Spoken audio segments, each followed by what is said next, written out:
Storms brewing on the horizon, lads. I hope you're ready.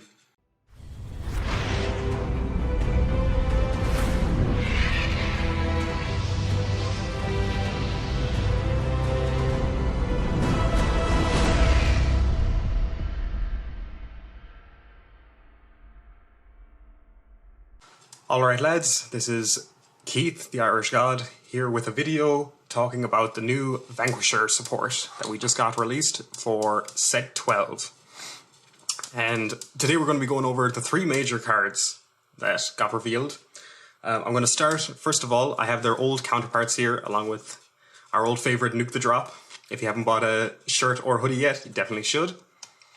And today we'll go ahead and get started with Vanquisher. So the new Vanquisher, Dragonic Vanquisher Sparking, that just got released, his skill is Auto Vanguard Circle Thunderstrike 4. At the beginning of your ride phase, Countercharge 1 or Soul Charge 1, your opponent chooses a card from his or her drop zone and binds it face up. Now this is already a great start to the skill. Thunderstrike 4 is, or originally was, quite difficult to get into with this deck. They usually had to really push first stride to try to get to there. But now with all the new support, this has actually become much easier, and this provides a great bind outlet as well as a great countercharge or soul charge outlet for the deck. And on top of that, his second skill is Counterblast 1, obviously auto Vanguard Circle again. When your G unit stride, you may pay the cost. If you do, your opponent chooses a card from his or her drop zone and binds it face up. Then, if the unit you stride has the Thunderstrike ability, your opponent chooses one of his or her rear guards, retires it, and binds it face up. So Sparking, in my opinion, is just an all-round huge win for the deck. The ability to stride, take something from the drop zone, as well as taking something from the rear guards, is just huge, because that automatically gives you Thunderstrike 2 for your abilities. And that is so strong for this deck to start getting the engine going.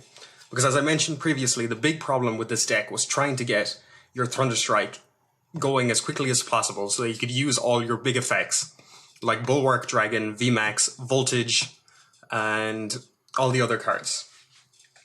So having the ability to use, obviously this isn't the right Vanquisher, but Sparking's skills on the Vanguard Circle, the only thing that hurts this in a way, and even then it's not really a hurt, it's more just like, instead of being a 9.5 out of 10, to make it a 10 out of 10, would have been to give him a rearguard circle effect as well. But right now, I am as happy as can be with this card. It's absolutely amazing, and I'm thrilled to be able to run this. So when we finally get the support, what I'm thinking is that old Vanquisher will go down to 3 in my deck, and then we're going to be running 4 of Sparking as the replacement. So moving on from there, we all know that he got a new Stride evolution. Conquering Supreme Dragon Dragonic Vanquisher V-Buster. And V-Buster's effect is that act Vanguard Circle once per turn, Soul Blast 1, and choose a face-down card from your G-Zone with the same card name, so Persona Flip, flip it face up. Your opponent chooses one of his or her rear guards and one card from his or her drop zone and binds them face up.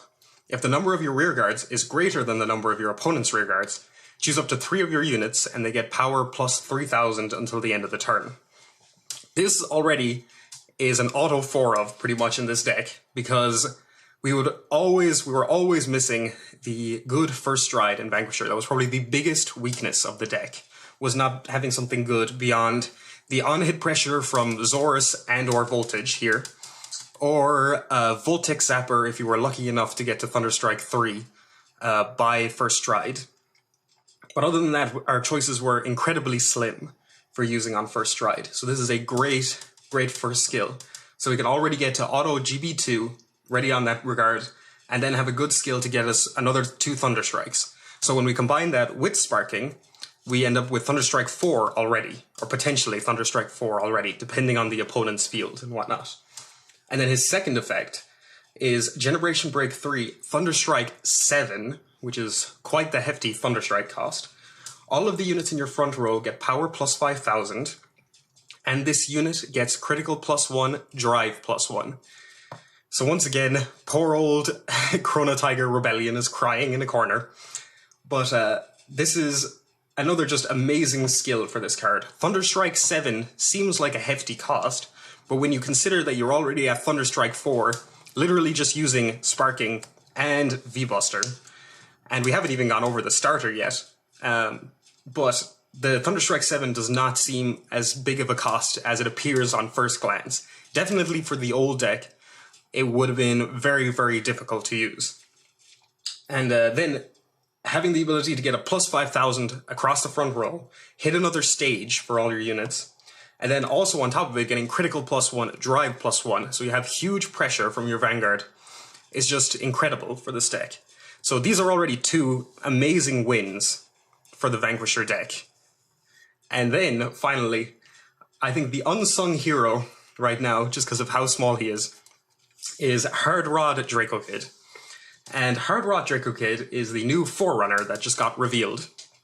And he says, auto Forerunner, obviously, act rearguard circle, rest this unit. Your opponent chooses a card from his or her drop zone and binds it face up. If he or she could not bind a card, you can countercharge 1, choose one of your units with a Thunderstrike ability, and it gets power plus 3,000 until the end of the turn. Then, rearguard circle, Thunderstrike 4, it's counterblast 1 and put it into the soul, choose one of your units, and it gets power plus 3,000 until the end of the turn. Your opponent chooses one of his or her rearguards, retires it, and binds it face up.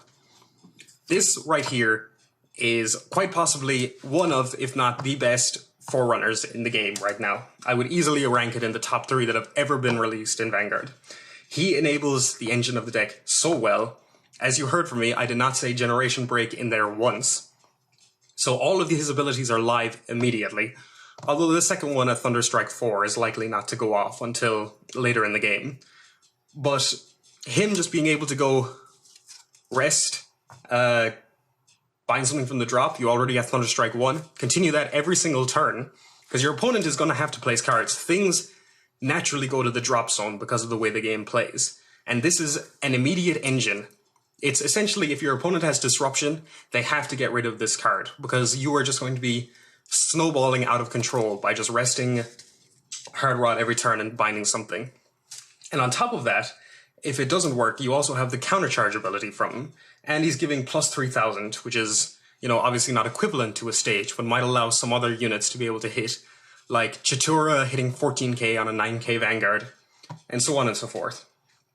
And then on top of that, when you need a problem rearguard taken care of, you can still just CB1, toss him into the soul, and retire and bind one of your opponent's rearguards. Let's say you need to hit Thunderstrike 7, let's say in a pinch for V-Buster. You also have Hard Rod to help you out with that. So, in conclusion, the 3 cards are absolutely incredible for Vanquisher. This deck is easily skyrockets it up into, I would safely say, the tier 1.5. I am hesitant to say tier 1, but it's very likely that with the new support, whatever else we get, if we get another good grade 1 and grade 2, let's say, something really, really outstanding, then I would safely say tier 1 for this deck is going to be incredible. It takes care of 2 of the major tier 1 decks, Night Rose and Luard right now, because of how heavily you're going to be binding the drop zone from them. And that is a huge ability to be able to say, because of how prevalent they are right now in the metagame, at least in the United States. I think the only disappointing factor for myself personally is that poor old Conquest is probably going to go the way of the dodo with these new reveals. Right now, I think the G-Zone is probably going to run for Voltage and for V-Buster, just because Voltage essentially becomes a better Conquest at Thunderstrike 4. You get plus 12k, and the retire isn't really that necessary when you have so many retiring outlets right now in the deck. And everything else obviously combos so incredibly well with Bulwark, who is now much, much better with the new Thunderstrike support, and of course Impede Dragon, which has been doing some great things for me personally with Sweep Command and also in my Vanquisher deck. So I think that's a quick overview of the new cards. I hope you guys enjoyed it. I personally am so incredibly hype. If you've been looking at the Discord, I've been talking about it non-stop over the past couple days. But I think that's all for me from the Irish God here. I'll be signing off and see you on the next side. Bye.